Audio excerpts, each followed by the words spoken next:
Hi, my name is Gordy Hogue, and this is Community Connection.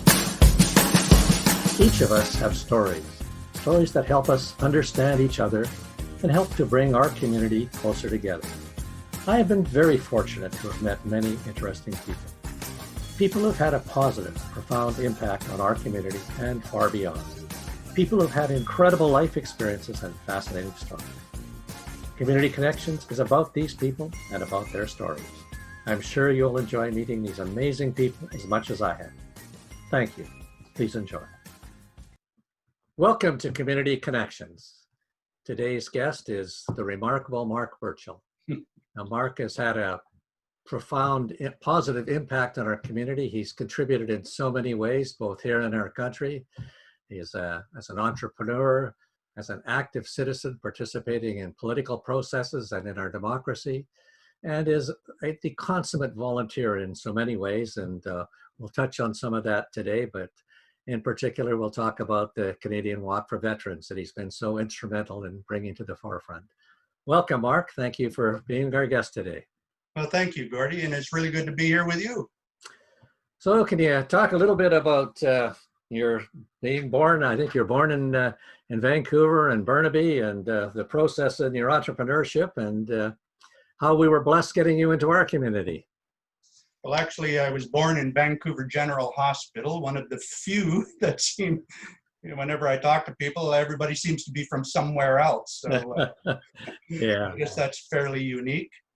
I went straight out of high school. I was actually, I went through high school on an automotive program and decided at the end of that I didn't like having dirty hands and being under cold, wet cars all the time. And so my dad was in the armed forces in training during the Second World War with C.N. Woodward and other fellows that quite a few fellows actually ended up in the executive of Woodward's. And so he called one of them and said, "Look, my son needs a job."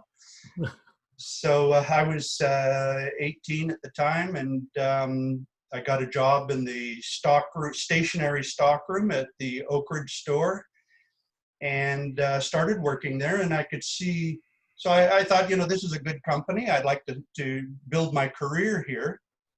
And but I looked at the senior executive, and none of the presidents or vice presidents ever came from the stationery department. Everybody came from the fashions, and that's because that's where all the profit is made.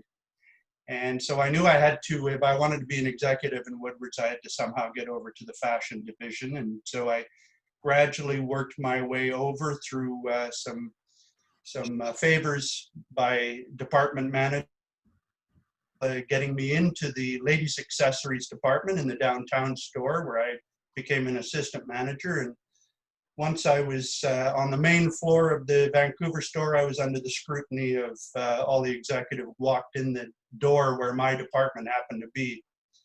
So I actually rose up fairly quickly at that point. Woodward sent me to BCIT to take marketing. So I worked during the day at Woodward's and went and took retail marketing at night at BCIT. Then I was transferred to Abbotsford as a department manager, and then within 2 years I was promoted to buyer in Alberta in the Edmonton store, and working for Kip Woodward.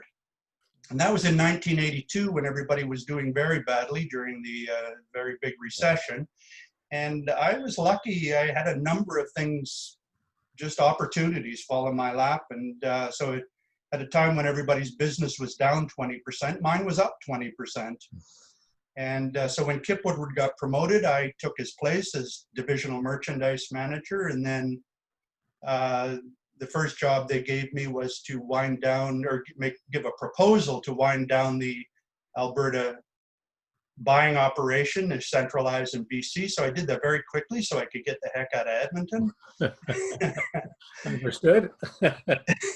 and ended up in Vancouver. And then my role in Vancouver was kind of a fixer for problem divisions. So I took over the ladies' fashion accessories division, which was one of the smallest divisions. And then over the next 4 years, they kept adding problem ones onto what I had to fix them. So I went from having the smallest division in the company to having the largest division in the company and all of the problem areas. So in about '88, I saw trouble on the horizon. I could see Woodward's was not going to fare well. So I left and did a couple of things, and then I ended up in a small chain of ladies' fashion stores called Suzanne's, based in Chilliwack.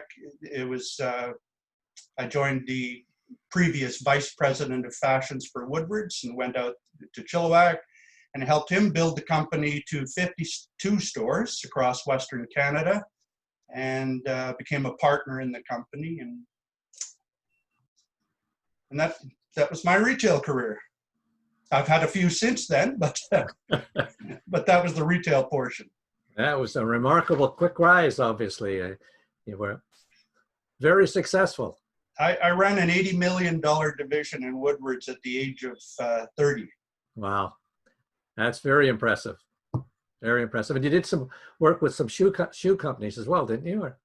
Well, when I left my chain of stores in 2005, I was waiting for my house in Chilliwack to sell, and so I could move here to South Surrey. And so I was offered or asked if I would do some consulting work for an organization called Holy Souls. Now, if you don't know what Holy Souls is, they are the sister company or the competing company to Crocs. Oh, yeah. Crocs, as you may or may not know, was the largest IPO in American history. So it just shows you the scope and size. So within a very short time, Holy Souls was doing business in 40 different countries around the world.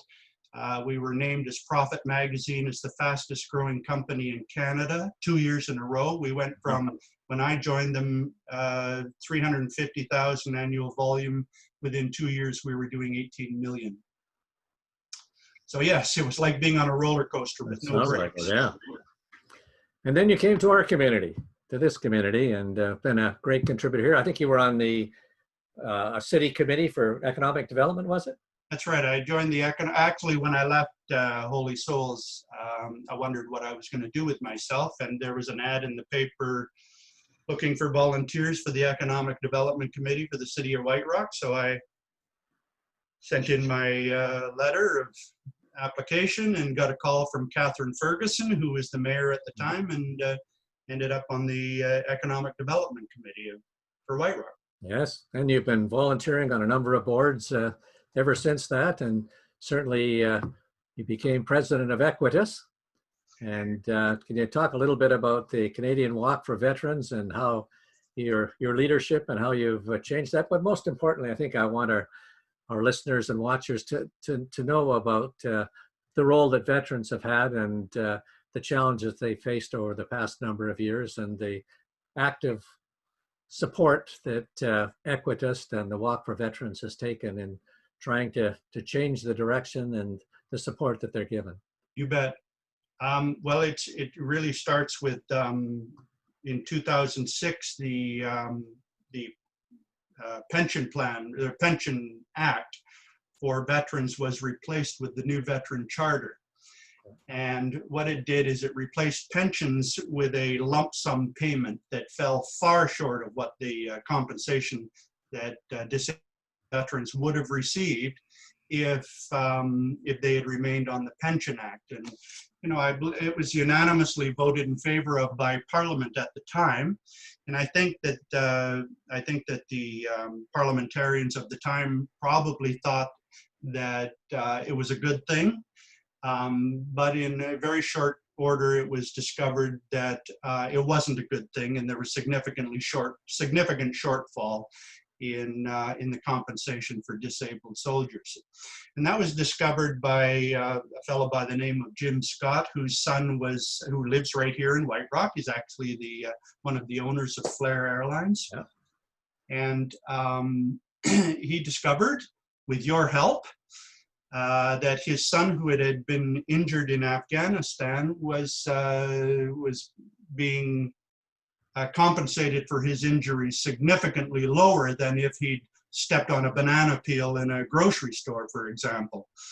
So, so he launched a class action lawsuit on behalf of veterans, all injured veterans. Don Sorokin, who was the managing partner for Miller Thompson, took up the challenge, no pro bono, so there was no fees paid to him, and he's one of the best lawyers in Canada.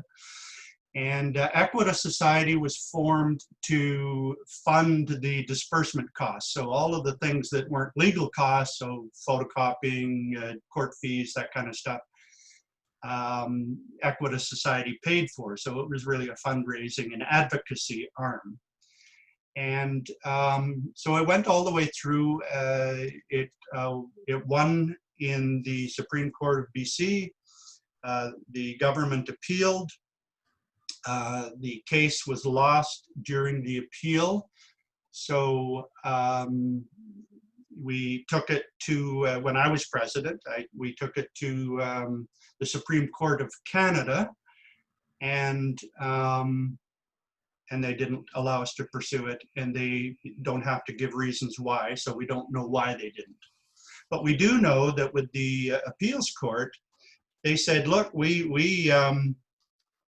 can sympathize and with what you're doing and the challenges that veterans face, but we can only rule based on what is law. And so in 2015, Parliament unanimously voted in favor in a motion to accept what we call the military covenant, and that is a covenant between the people of Canada and the military. And a covenant right now only exists between the people of Canada and Indigenous people.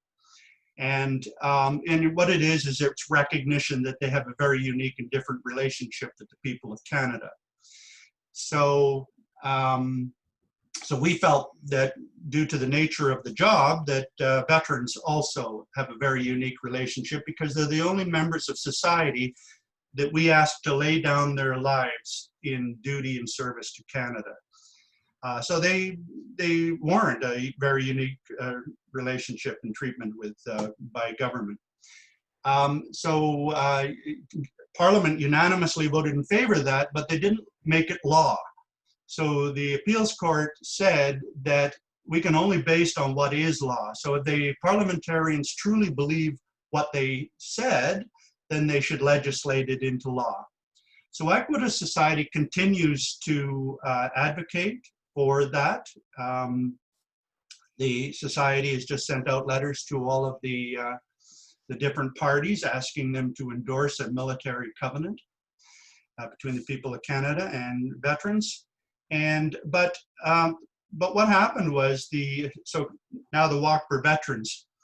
So 3 years ago, we decided to have a fundraising walk for Equitas, and Equitas was pretty much based and confined to South Surrey White Rock here. So we thought, well, we need to break out of the geographic confines of this area and reach out to a much broader group.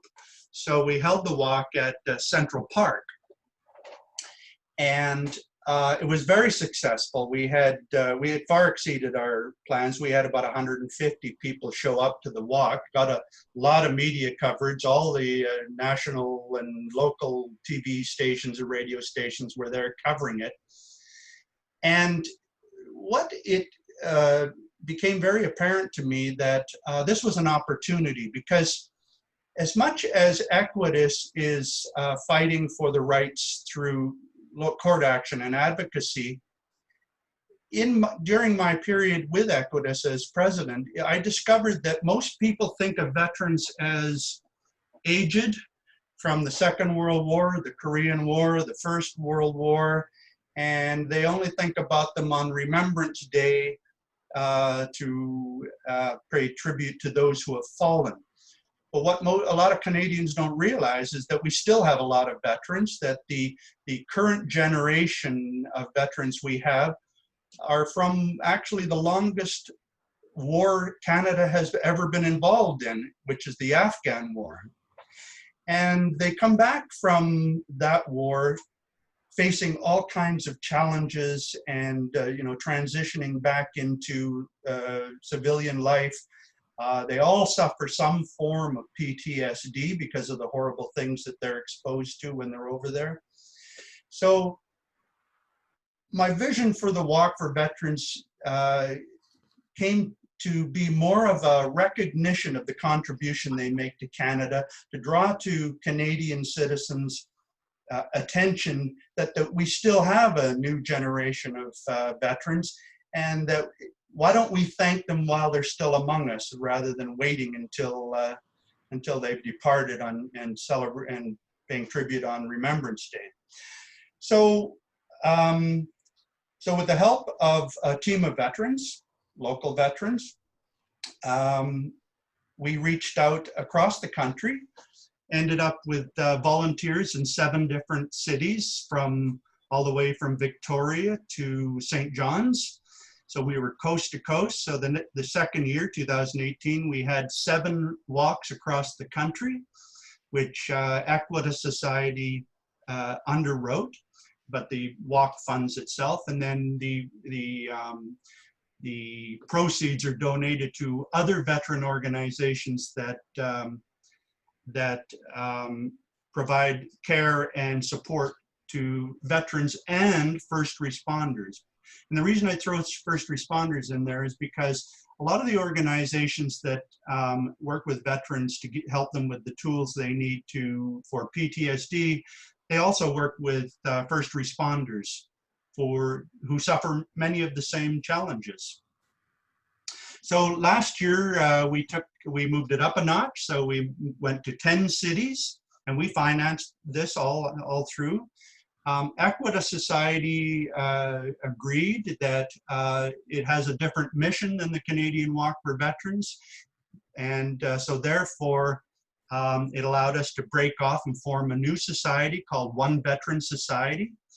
And One Veteran Society now is the sponsor and owner of the Canadian Walk for Veterans. We had planned to go to 14 cities this year, again, coast to coast. And it was to celebrate the 75th anniversary of the liberation of Holland by Canadian troops, which was this year. But then COVID-19 came along, and even Holland decided to defer their celebration to next year. And we decided that this would be the opportune time for us to actually recognize all the frontline workers who are out there defending us against COVID-19. And so this year our walk is dedicated to all frontline workers. So that's first responders, veterans, hospital employees, cleaners, grocery store workers. We designed a new coin. We every year we hand out to all registrants a challenge coin, which is quite commonly used in the veteran world, in the military world. And so we redesigned the coin that we had done for the Holland celebration. We approached a coin manufacturer in Ottawa that manufactures them right here in Canada. It was formed by a Second World War veteran and has just been purchased by a about to become veteran. He's with the military. And so this is the coin. It's made of pewter. And I don't know, it's probably you're reading it backwards on the screen there, but it basically is a heart within the maple leaf. So it's the heart of Canada. And it just says thank you in both English and French. And then on the back, it says, to those who rise to the challenge of service before self. I think you've talked about the moniker service, sacrifice, and selflessness. That's right. Yeses that on monikers.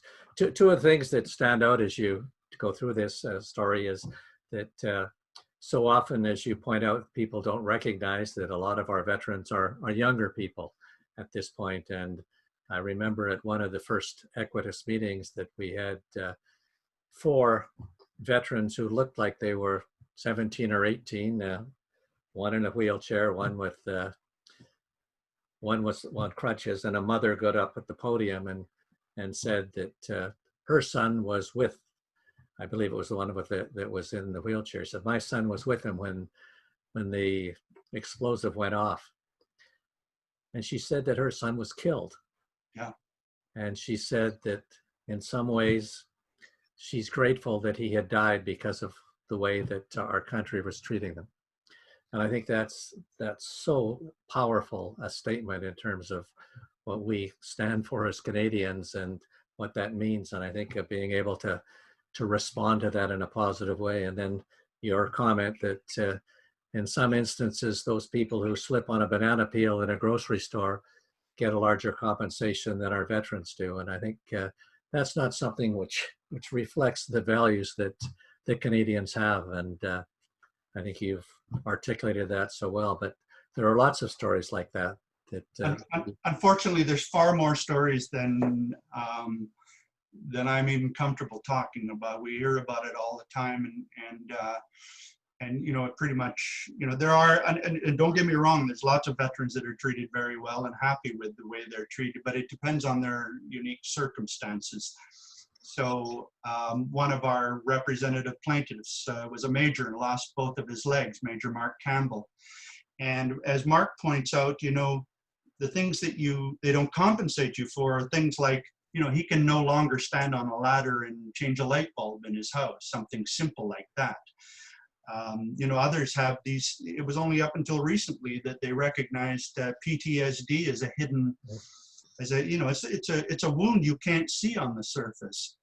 And so, you know, it's hard for people to embrace a disease you can't see or an injury you can't see. So recently they have, you know, recognized that mental health is an issue, but there's a multitude of issues they face. I mean, just transitioning, when you think about it, military are trained to take orders and not think for themselves. So they go into the military, don't think for yourself, take orders, and then when they're released from and they're trained to kill, they're trained to do all these military things, but they don't retrain them to come back into civilian life when it's a completely different setup, when now you have to think for yourself. They want you to be, you know, innovative and those kinds of things. So it's a very different world. They also, and you've probably experienced this yourself, Gordy, is that whenever, you know, we're part of organizations because we feel comfortable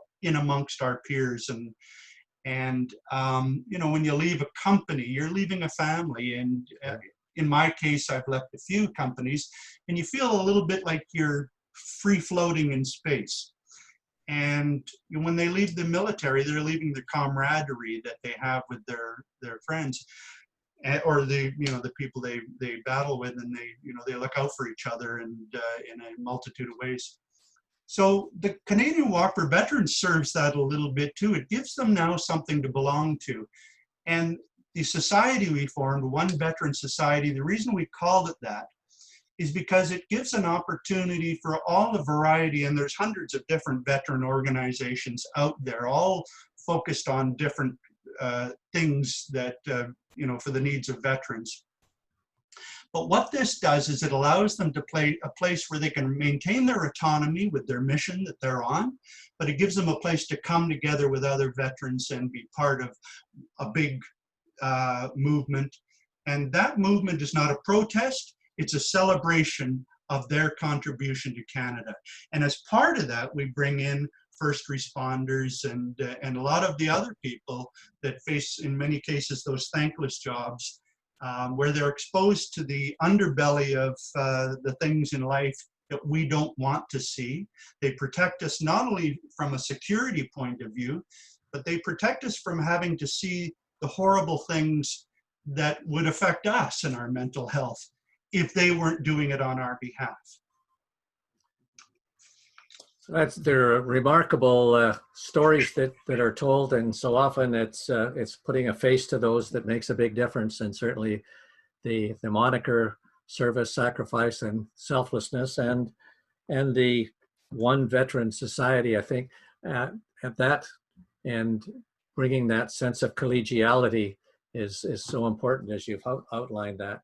If there's one message that you wanted to leave our listeners and watchers, I think this year the walk is going to be on September 26th and 27th. Can you talk a little bit about that and how that'll take place? So normally we would hold the walks in the different cities across the country in parks. So we have been holding it for the last 2 years in Coquitlam at Lafarge Lake. So that's where the Greater Vancouver Walk was held. We were invited to do a walk in White Rock this year as well. So, which you were going to be our MC for. So thank you, but sorry that we can't avail you this year. We hope that you'll be there with us next year. But I know that you'll be with us for our virtual walk. So we are doing a virtual walk, and you know, there's a silver lining to the COVID-19 cloud, and that is that we had a goal to one day have the Canadian Walk for Veterans in every city in Canada as a day when we just stop and say thank you to those who are among us, hear their stories and hear what they, you know, the challenges they face, and hear some of their experiences, what it's like to be a veteran. So this year, we're doing it virtually, and what we're doing is inviting people to register on our website. That's CanadianWalkForVeterans.com. So it's the 4 words, Canadian Walk for, 4 words, and .com. Register there, it's $20, and kids 12 and under are free. You'll get your challenge coin in the mail. Did I show you the? Oh, I did show you. Yes, you did. Yeah. Okay, and then we're asking people to walk, run, bike ride, do push-ups, visit first responder and say thank you, and post it on our Facebook page, tag us with it, put it on your social media, and just walk and wherever it suits you. So we've spread it out over 2 days so that it can work into your schedule, and so I plan to walk on the Saturday at 10 o'clock in Coquitlam at Lafarge Lake, and then you have very graciously agreed to join me while social distancing on the walk in White Rock at 10 o'clock on the Sunday, the 27th. Marc, you've talked a little bit about the opportunities that come through crises and pandemic, and you've talked a little bit about that previously in terms of your businesses and the actions that come out of that. Can you talk a little bit about the opportunities that you think start to exist for us under this pandemic and the crises we're facing, and the opportunities you've seen coming out of those in your life? Well, you know, both my sons build ships for C-SPAN, and they've been off now for, I guess, a couple of months, and they've been spending a lot of time with their kids doing, you know, family things. And I know from my own experience in my career, you get caught up in and you become too busy to do some of the things that are really, we all acknowledge are valuable. We just don't seem to do them because we're too tied up or busy. So I think it's made us reassess our values a little bit, and I think that it also, adversity tends to make you realize what are the good things in your life too. So I think, you know, the COVID, it's forced us to isolate, and I think in my case, that's certainly shown that I can't live in isolation. I need other people, and I thrive on being around other people. So I guess it makes you appreciate the things. You know, it's that old song, "Don't it always seem to go? You don't know what you got till it's gone." And our freedom, to some degree, is gone with COVID-19. We're restricted, and you know, and I guess that takes us back to the Walk for Veterans and our young veterans, is that, you know, we take for granted very often the wonderful country we live in, and I've traveled all over the world. You know, Woodward's, I used to travel to Asia twice a year and Europe twice a year, and when I went to those other countries, I was able to see the contrast to their lifestyle versus ours. And I can tell you, Gordy, and you probably know this, that our country is the most extraordinary country in the world, where we have the greatest amount of freedom of any country in the world. And we, because it's just part of our daily lives, tend to take that for granted. Our food for granted, absolutely. So I think that COVID-19 reminds us of how valuable freedom is and how valuable veterans, military, first responders, those who protect our daily lives, who go out and put their own lives at risk in order to give us the freedom to raise our children and enjoy life in a beautiful country like Canada. Yeah, extremely well said. And with making reference to a song, I can't let you go without commenting on, I think you took up the guitar, and you're still, how old were you when you first picked up a guitar? I was 12. And are you still doing it almost every day? I play for about 3 or 4 hours every day, depending on how I feel, because you know, the thing about playing music is that you can pick up an instrument feeling not too good, and within an hour you just feel awesome.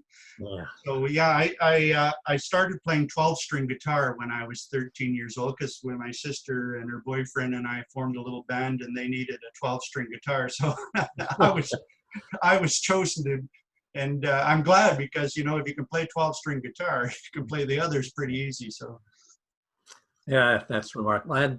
And thank you so much, Marc, particularly for highlighting and pointing out how important and fortunate we are to live in Canada, and the freedom we have and the opportunities that we have, and the way we've greeted a lot of the world coming to Canada and becoming a part of our country. And certainly that is a remarkable thing in itself, but you've been a remarkable contributor to what Canada is and what citizenship means and what it means to be a contributing Canadian.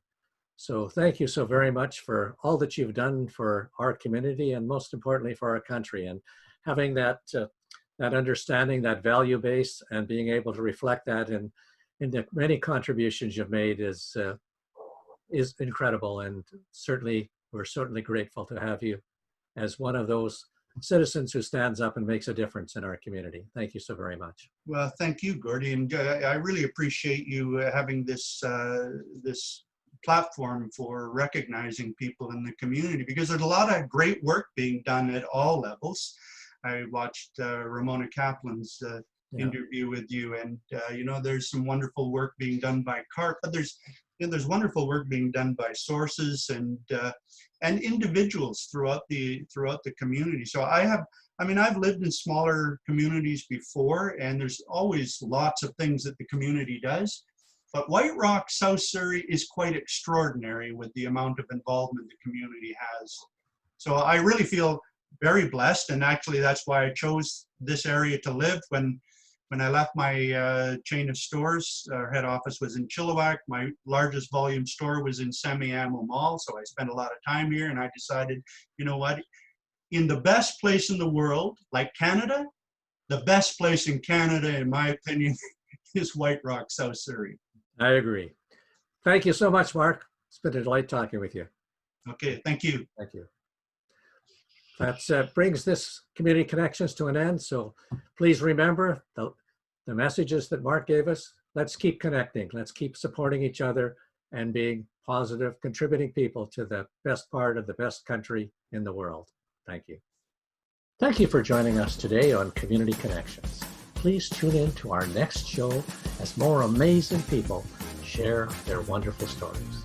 If you haven't already, please click on the red subscribe button below, right down there, and view our updates. Feel free to leave any thoughts or comments that you may have. We're always trying to do a better job of connecting this wonderful community. Thanks again for joining, and until next time, keep connecting. Thank you. There's a term that I used in business, and that's, and I found it to be true, is that after breakdown, there's breakthrough. because it makes you stop and think about things and reassess. And you know, sometimes we plod along in the wrong direction, hoping it'll turn right. Yeah. And then, you know, I believe in corrections. So I think that sometimes when things are not functioning the way they should, just like the market, it corrects. Yeah. And I think that happens in society. I think it happens in businesses. I think it happens everywhere.